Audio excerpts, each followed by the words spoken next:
चलतु दर्शक बंधु एमती एक दृश्य को मन पकेबा जो दृश्य आरंभ तो होता किंतु यार अंतिम परिणाम अत्यंत विपर्यय भयंकर एवं जुगे जुगे मन रखा भली होता।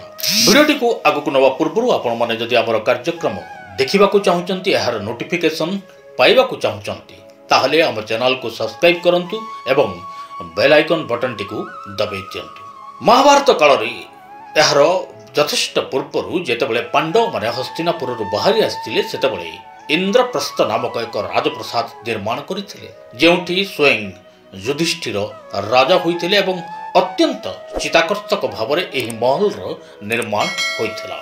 सेतबेले युधिष्ठिर राजसूय यज्ञ करिवार एक मनोवांछा को जन्म देते एवं यार प्रस्तुति लगी यथा समय राजसूय यज्ञ है अनेक प्रकार राजा को एठारे निमंत्रण करागला एवं सबुठारु अत्यंत प्रिय छोट भाई दुर्योधन को एठाकू निमंत्रण करा जायथिला। सदल बळे दुर्योधन पहुंचीथिले एवं जेतेबेले राजा प्रसाद रे पहुंचिले एहार कारुकार्य देखि चकित होई जायथिले। चालू चालू एमिति एक स्थान रे पहुंची जायथिले दुर्योधन जेउथिरे एक पथर आकृतिर स्थान तो थिला किंतु प्रकृति रे थिला एहा पानी एवं एही स्थान रे पाद रखु रखु खसी जाई दुर्योधन पानी रे ही पड़ी जायथिले एवं जेतेबेले पड़ी जाइथिले सेतेबेले एक हस सुना जाइथिला। दुर्योधन चारिआडे मुह उठाई देखिला बेलकू तांकर ठीक उपरे बा ऊपर महलारे हसुचंती द्रौपदी।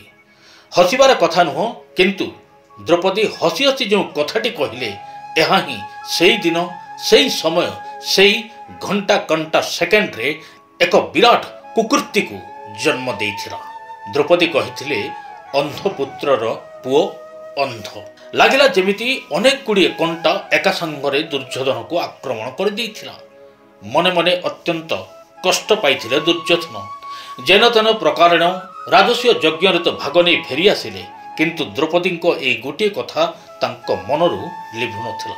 दुर्योधन को सब प्रकार रणनीति बुझाउथबा जने मात्र व्यक्ति थिले से हेले तांको मामू शकुनी। शकुनी को जेतेबेले दुर्योधन एक कथा कहिथिले शकुनी कहिले एहार एकमात्र उपाय खोज कि तुमे द्वैत क्रीड़ा पई पांडवों को निमंत्रण कर से माने द्वैत क्रीड़ा करिवा पई एठाको आसंतु एहा परे जे घटना घटिबो से संदर्भ रे मु निश्चित बुझेई कहबी।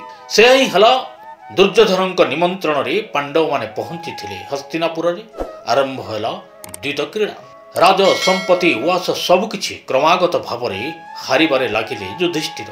परे परे शेष जेतेबेले आउ किछि बळी नथिला निजर चारि भाई को मध्य द्वैत क्रीड़ा रे शामिल करथिले एवं चारि भाई को बंधा रखिबा पई पछाई नथिले युधिष्ठिर। एहा परे परे भी दाउ पेच रे हारि जाइथिले युधिष्ठिर। एबे द्रौपदी को छड़ा युधिष्ठिर पाखरे केही नथिले। द्रौपदी को मध्य शेष रे एही द्वैत क्रीड़ा रे बंधा रखिथिले युधिष्ठिर एवं दैवात को एथर मध्य दाउ पेच रे हारि जाइथिले युधिष्ठिर। ठीक एही मौका को ही अपेक्षा करिथिला दुर्योधन। सबु बेले केमिति एक द्रौपदी को हस आउ कथा ताकू कंटा भली बारंबार ता शरीर रे आघात सृष्टि करुथिला। भाई दुशासन को निर्देश देला दुर्योधन कि पांडवों पत्नी द्रौपदी को एही राजसभा रे उपस्थित कराओ। दुशासन काल विलंब न करी द्रौपदी बेणी को धरी टाणी टाणी नहीं आसीथिला राजसभा को। एहा परे परे एहाकू उल्लंघन करिवा पाई मध्य आदेश देइथिला दुर्योधन। काकुति मिनती होई द्रौपदी समस्तंकु निजर लज्जा निवारण पाई अनुरोध करथिले। सभारे पंच पांडवक समेत पितामह भीष्म थिले, कृपाचार्य थिले, द्रोणाचार्य थिले एवं राजा धृतराष्ट्र मध्य थिले। समस्त जेमिति चुप एवं नीरव हो जाइथिले।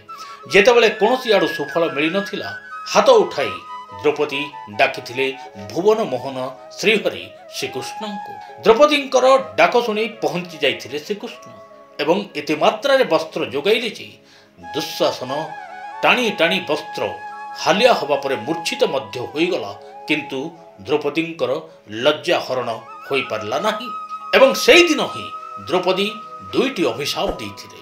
जो जंघरे दुर्योधन द्रौपदी को बसिबा पई निमंत्रण करथिले द्रौपदी कहिथिले एही जंघरे ही तोर मृत्यु सुनिश्चित लेखा हब एवं एक रजस्वाला नारी को बेणी रे टाणी टाणी आनी राजसभा पर्यंत पहुंचाइथिबा दुःशासन को मध्य द्रौपदी कहिले कि तोरी रक्त जो दिन मोर केश स्पर्श करिवो सेई दिन मु बेड़ी बांधिबी। या परे जो घटना घटिथिला ए संबंध रे कहिबार आवश्यकता नाही। लगातार युद्ध हला एवं गोटिए परे गोटिए शतपुत्र को जमलोक को पठेई देइथिले पांडव पारे एवं परिशेष रे दुर्योधनकर मध्य मृत्यु होइथिला ठीक जेमिति द्रौपदी कहिथिले। एही हिसाब रे कौरव वंशर विनाश तो होइथिला किंतु दर्शक बंधु मु आगुरु कहिथिली दुईटी वंशर विनाश ए गोटिए कथा पई होइथिला। परवर्ती कथा एमिति जेतेबेले शेष कौरव भावरे दुर्योधनकर मृत्यु होइथिला सेतेबेले असंख्य शव मध्यरु दुर्योधन को चिन्हित करि पारि विलाप रे कांदी उठुथिले माता गांधारी। 100 पुत्रन को हरेबार दुख एवं शेषरे समस्त आशा संचरित करिथिबा दुर्योधनकर मृत्यु तांको अत्यंत दुखी करिथिला। क्रंदन एवं विलाप उभयरी समग्र वसुंधरा मध्य फाटी जाउथिला। लागुथिला सते जेमिति पृथ्वीर समस्त असहाय माँ मानक मध्यरु श्रेष्ठ माँ थिले सेई समय रे गांधारी। किंतु एहाको अदूररु देखुथिले वासुदेव श्रीकृष्ण। श्रीकृष्ण को देखि पारि कुंती तांको प्रश्न करिथिले, हे वासुदेव तमे चाहिथिले कोन ए युद्ध रहि पारि नथंता। स्मित हास्य करी श्रीकृष्ण उत्तर देथिले, ए हेउची नियतिर खेल। तत्क्षणात कुंतींक भितरे जो दुखर रस बहुतला झड़ बहुतला यह हठात परिवर्तन हो गला। सेठी ही कुंती श्रीकृष्ण को अभिशाप देले, जेमिति मोर वंश नाश हो गला ठीक सेमिति तुमर मध्य वंश नाश हो जिवो। तुम वंश रे जणे केही भी जीवित रहिबे नाही। यह पर घटना मध्य से आतिला हु हु होई समुद्र माड़ी आसिला। समग्र यदुवंश नाश हो गले एवं कृष्णंकर द्वारिका को मध्य समुद्र निज गर्भ को टाणी नैथिला।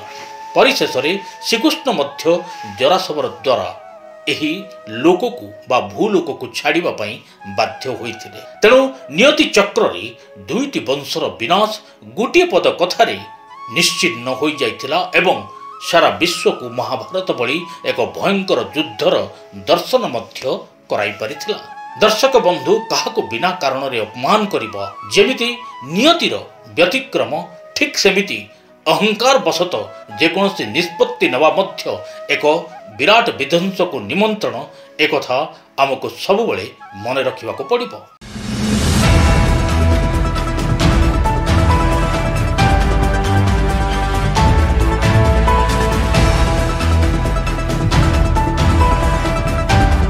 राज्य और देश विदेशर समस्त खबर जानिबा पई लॉगिन करंतु www.vtvodia.com।